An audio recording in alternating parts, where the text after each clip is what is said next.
Hey guys, Gregory here. I know it's been a while. I haven't been doing a video lately, personal biz. But I'm making a video anyways. So, for those who haven't know, I did a top 30 favorite movies, well, 3-part video, and I decided that I wanted to say it's more Disney oriented. And as you know, I love Disney. Disney is part of everyone's childhood, been passed down for every generation to the next, and it left such an impact among animation, films in general, and everything what the studio has to offer. And on top of that, I love Disney. Walt Disney is my biggest inspiration. I love his work. And I said I want to do a list of one of the Disney films that I really like. And also to keep in mind, I am not going to talk about the live action Disney films because that'll be for another video, as well as the Pixar films. I'm mainly going to be talking about is the Disney animated films, the ones that we all remember, we all seen and heard. So excuse me. Because I know a lot of people do like top 10, top 5, or top 15 of their favorite Disney movies. So I thought it'd be a great idea, and I don't want to talk about the Disney films based on my own 2 cents. So, and try to guess number 1. I think some of you might notice, but try to guess number 1. Try to guess number 1. That's not the name of it. So, with that being said, this is the top 11 favorite Disney movies.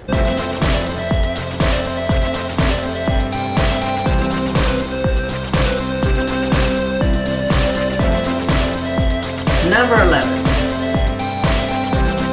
The Rescuers and Rescuers Down Under. Now this was very hard to put because, I love both of these movies, and it's pretty hard to put like on separate lists. So you may count it as a top 12. Well, not really, but two movies at number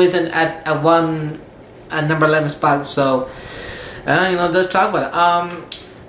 First things first, I love the first Rescuers movie. I love the first movie. Is well written. It was well acted, and especially at the time, because the movie did well. But I think what a lot of people do forget, that even before the Rescuers came out, Disney back then used to do comedy films. He used to do like comedy oriented films and blah blah, whether it's anime or live action. And people really do forget that Disney can do drama, and also it can take itself very serious. Like a good example was in like Snow White or Pinocchio. It has good drama. Like one of the best dramatic moments in the movie. Like for example, Snow White dies, and it was so dramatic, it was so sad, it makes us sad, you know what I'm saying? And same thing goes for Rescuers, because Rescuers, I think what people never mentioned or even talked about is that the movie is very depressing. Like there's a lot of blacks and purples and blues and greens. It looks very unpleasant, which is very much the tone of the movie. I guess it was the intention, but it has its lighthearted moments, has good moments, and also there's a lot of build-up, and the payoff is wonderful. I love Bob Newhart as Bernard. Eva Gabor is great as Miss Bianca, and Orville was great. The voice acting is really good, but the characters are really good too. I loved Orville. It was a very good character.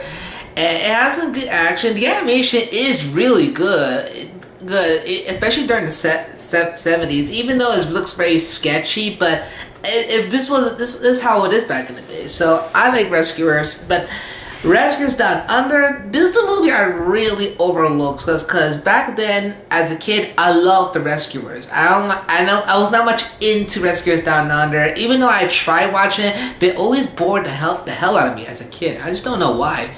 But I know Doug Walker did a top 11 underrated nostalgia classics. So he did talk about this movie, and he talked about it on Disney December, and I was like to myself, like, I gotta take a look at this movie. I've been missing out on this. So what I did was I watched the movie on DVD, and I fell in love with it. It's like one of the best animated films of all time. In fact, the best underrated animated films ever made. Especially because the sad thing about the movie is that the movie didn't do very well when it first came out, and it's a real shame because when you look at the movie, you can see that the animators and especially the writers really put their time and effort into it, especially on the animation. Because the eagle scenes where Cody's fighting with the eagle, it was so phenomenal. Like it really creates the simulation of flight. Because I imagine this movie being released on theaters, and that's the one thing I felt kind of bad for like animated films right now, because it doesn't have that wow, that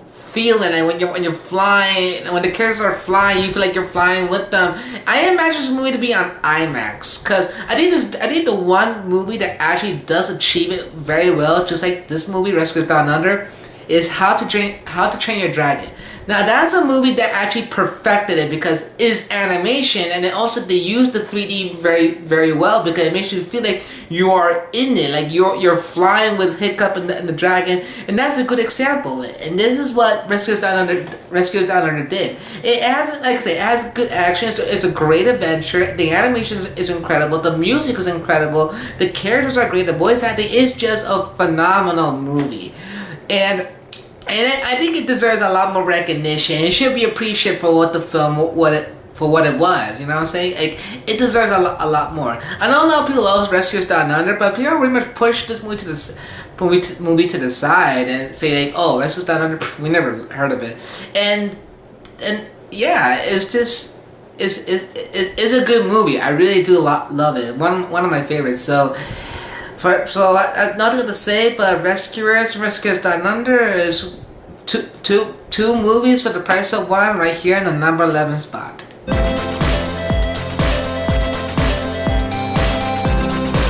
Number 10, Snow White and the Seven Dwarfs. With all honesty, I really love Snow White, and this is one of the first movies I ever saw when I was a kid. And I remember watching this with my grandma, and I remember as a kid for not liking it because it was too scary, especially how the witch transforms to this old lady, that old hag face. Like, oh my god, that scared the crap out of me as a kid, even back then. But watching Snow White growing up, I actually start to love the film. I appreciate for what it was, and also this movie is Walt Disney's first movie, and I really see why. I can see why Walt Disney made it, because it has great opportunities to be an animated film, and it really shows. And on top of that, the animation is really good. The colors are good. The music is good.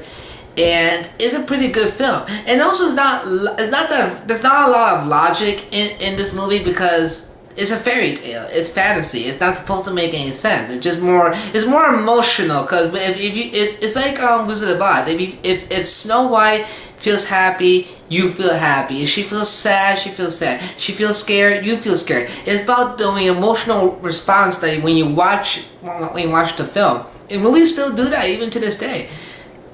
And also one thing I know about Snow White is the cinematography and the artwork. The artwork looks beautiful, especially like the castle and the skies and the forest and the trees. Especially the dwarf's house. Like the dwarf's house looks really good on the outside, but the inside, I like all the carvings, I like the chairs, and also the appliance that they have. It's so good. And the Seven Dwarfs are the best parts in the movies, and because they have their own personality. My favorite is Dopey. I love Dopey, and Grumpy. I like Grumpy too, but I like Dopey. He's just so funny.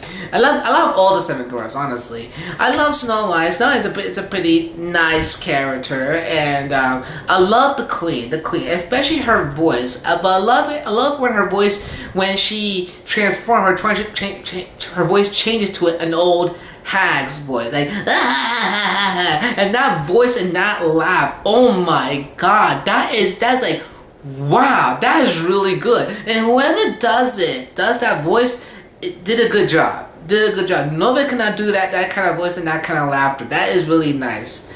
And it's a wonderful movie, and I really do love it. And I think this should be like the first film that I think kids should see. And I've been hearing that a lot of college students, like film students or animation students, said that, oh, watch Snow White, because you know it's animation. You'll get yourself into it, and it's a good movie. It's a wonderful movie, and I got no words to say about it. For Walt Disney's first movie, it's a classic. So nothing to say but Snow White.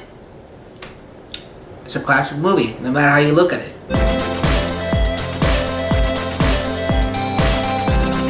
Number 9. Fun and fancy free. Oh my god. Where do I start? With all honesty, I freaking love this movie, and I haven't seen this movie until years later. Until I think I saw it like last year. No, this year I saw it. I saw it again when now I'm older. When I was a kid, I watched this movie a lot on VHS. When I was at my grandma's house, I love the music. I love the segment, despite the fact the first thing was kind of a bore, but I grew into it, and wow, it's a wonderful movie, especially the segments, because we have Bongo, the circus bear, and Mickey in the Beanstalk. And believe it or not, this was actually Walt Disney's last time doing the voice of Mickey Mouse. So I thought like that sounds fitting. But yeah, I love this movie a lot. I just love this movie a lot. I know I said it a lot though, but I just can't help it. It's so good.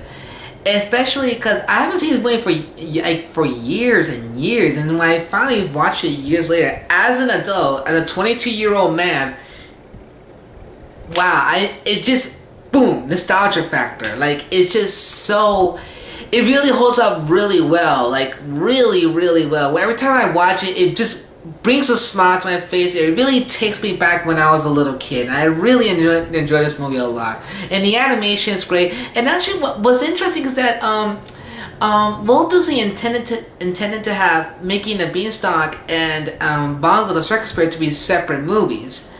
But I guess they do the time constraints and also the budget and the money, so they decided, okay, let's put two stories together in one movie. So there you have it.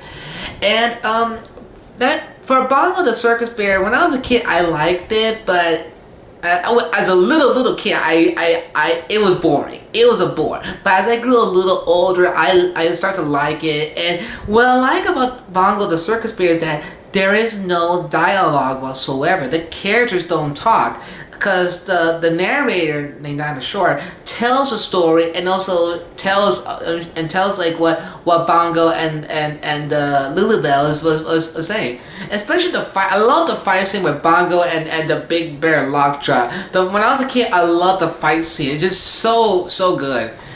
And for me, the best part, which I think a lot of people do remember, is Mickey and the Beanstalk.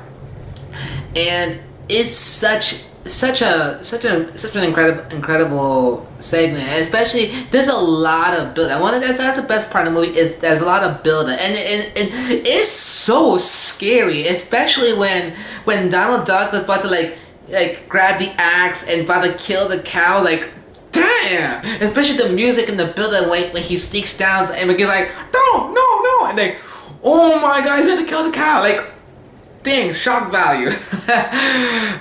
But when the Beanstalk does grow, when it's growing, I just love the music. When Mickey and Donald and Goofy are sleeping, I love the music. It really fits so well.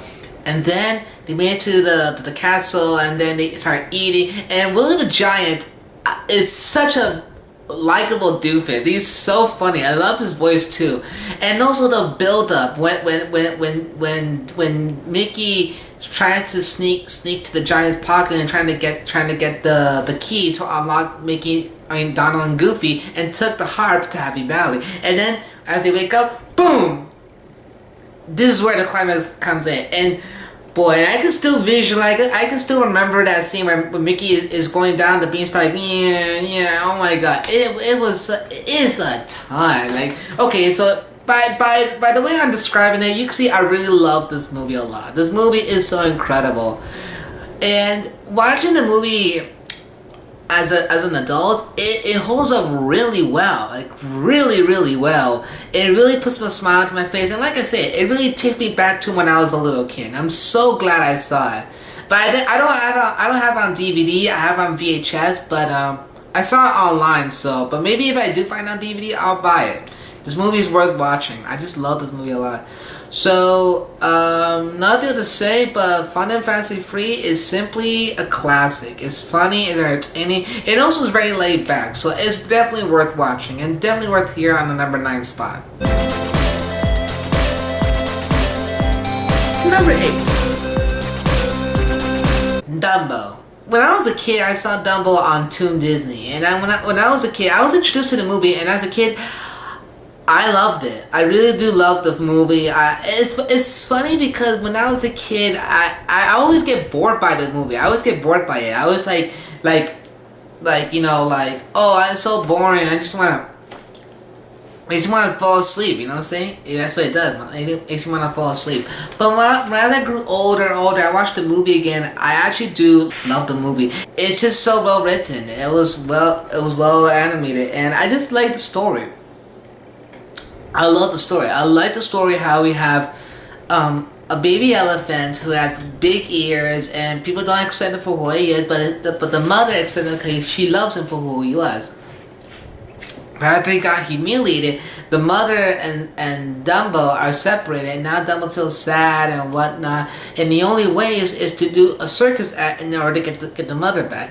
And actually, the one of the tear jerking scenes in the movie is when Dumbo goes see his mother, and they played it's called Baby of Mine, and I was like, oh my god, when Dumbo cries, you cry along with him, like, oh my god, and the way the singer sings and the music, we see like all the other mothers and with their babies, and they're always together, sleeping together, and you feel that you feel bad for Dumbo, like he doesn't deserve to have this cruelty from a lot of people, and the Pink Elephant Parade is really incredible. It's really incredible. It has great visual. It has a lot of imagination. That's one thing I know about it, especially another one was especially with the crows. Would sing the song, which I think this is very much a signature song.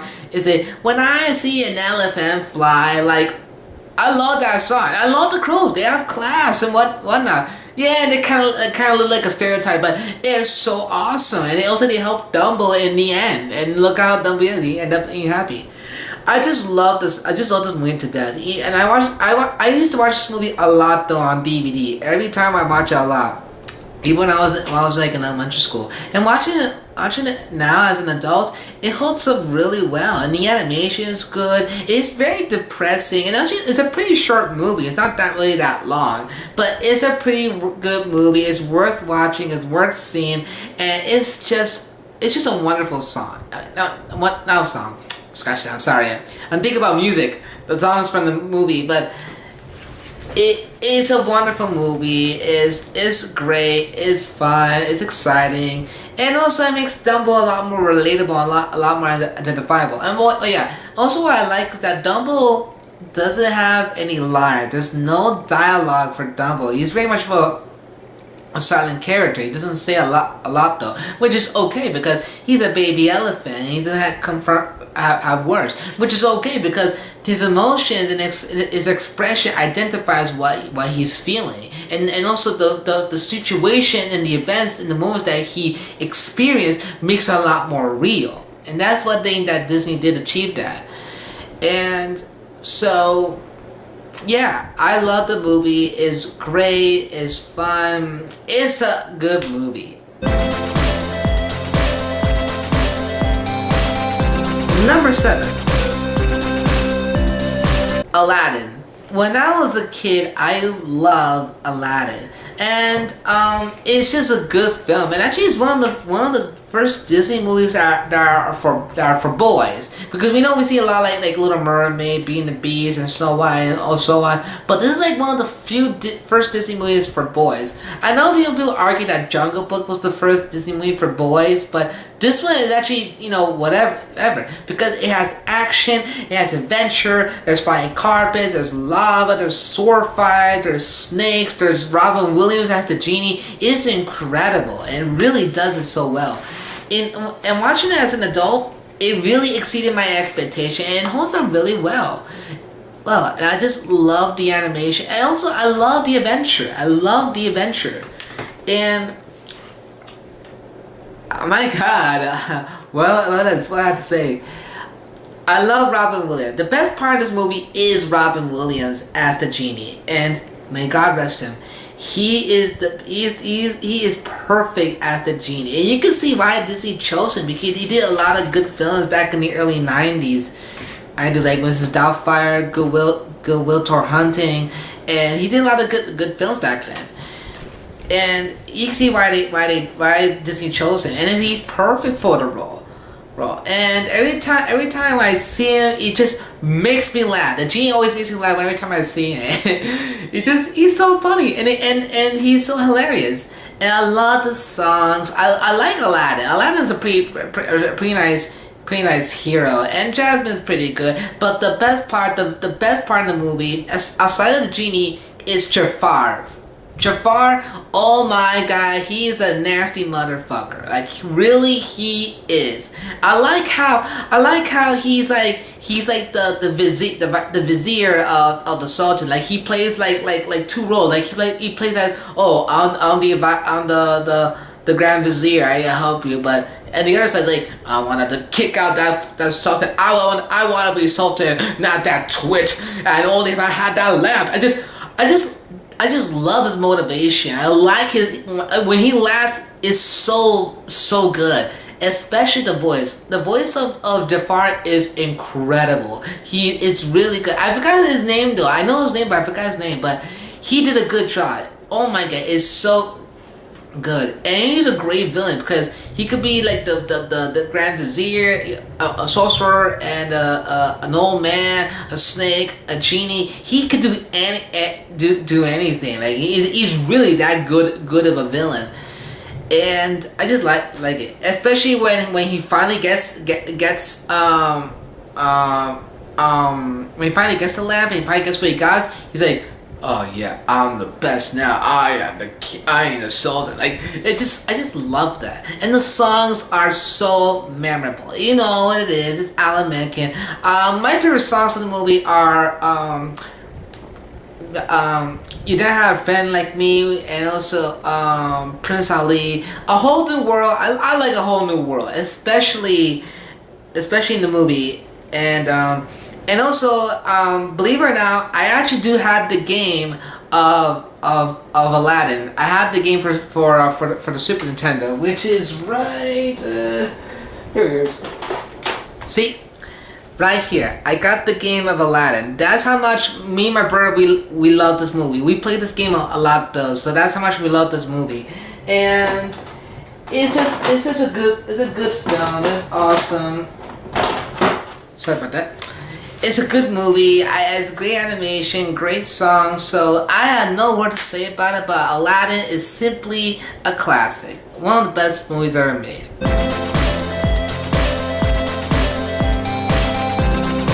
Number 6. The Sword and the Stone. With all honesty, when I was growing up, I was never much into Sword and the Stone. Very much like I was never into like Rescuers Down Under. But when I was growing up, I found out the movie was based on the King Arthur legend. I like the King Arthur story. I love the mythos, how King Arthur pulls the sword from the stone, becomes King of England. I always liked those stories, like the mythos of King Arthur. But also, I was in high school when I saw this movie. I was like 16 years old, and when I first saw it, I loved it, and I like how it ties in everything of the event when Arthur and Kay and Sir Ector went to London to for the tournament, and Arthur pulled the sword from the stone. I love those mythos. It creates the mythos of King Arthur.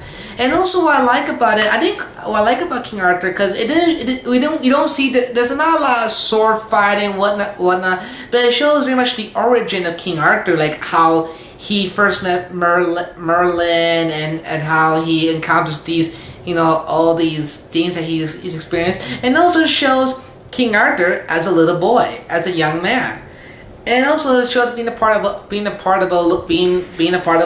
little boy, and I just love I just love this movie to death. The wizard battle with Madame Mim and Merlin is awesome. Every time I watch it, it always cracks me up. Every time I see it, the slapstick, the payoff, oh my god. That's one of the best slapsticks in the movie. It's just so freaking good. And it's such a good segment. Not a segment. It's a good scene. I love that scene. And the songs are really good though. And also I like the idea how in each time Merlin transforms Arthur or Wart into a fish, he'll turn into a squirrel and a bird. And I like Madame Mim. Madame Mim is like one of the funny villains. We don't see her a lot though until the last third, excuse me. And it has great the score. I love the score, and also the music by the Sherman Brothers. It's just awesome, wonderful writing. And the one thing I felt very bad though is that when the movie came out back in '63, like the movie did well, but like the critics from the UK dislike it because it was too comical, and I was like, really? That's why? That's why. I mean, it shows the origin of King Arthur, and obviously the movie was based on the book of The Sword and the Stone, which is fantasy and comedy at the same time. So Disney was trying to make it faithful to the source material. But the movie is really good. I really loved it. I love this movie a lot. It's very laid back. It has a laid back tone because you're spending a day with Merlin and Arthur. They talk about like educational stuff, like science and education in general. It's like you being in school, but like after school. It feels kind of distracting, and also, is that what you expect from a Disney movie? But whatever it is, they did it so well because, like I said, it's the origin of King Arthur. It's like the same when he was a little kid. He's training under Merlin, and not only Merlin's a wizard, but also he's a teacher as well. So that's what I like about it. So The Sword and Stone, I love the movie. I loved it back then, I love it even now, and it still continues to be one of my favorite movies. So, my god. So that's all I have to say about it. So that concludes part 1. That's right, it's part 1 of the video. That concludes part 1 of my top 11 favorite movies. So tune in part 2, which will start off with number 5. And what movie is gonna be on number 5? You have to see and find out. So thanks so much for watching. If you like this video, press the like button. If you want to see more of my videos, more new videos, you're more than welcome to subscribe my channel. It really shows a lot of support. So thanks so much for watching, and I will see you on part 2 of my top 11 favorite movies. So see you there.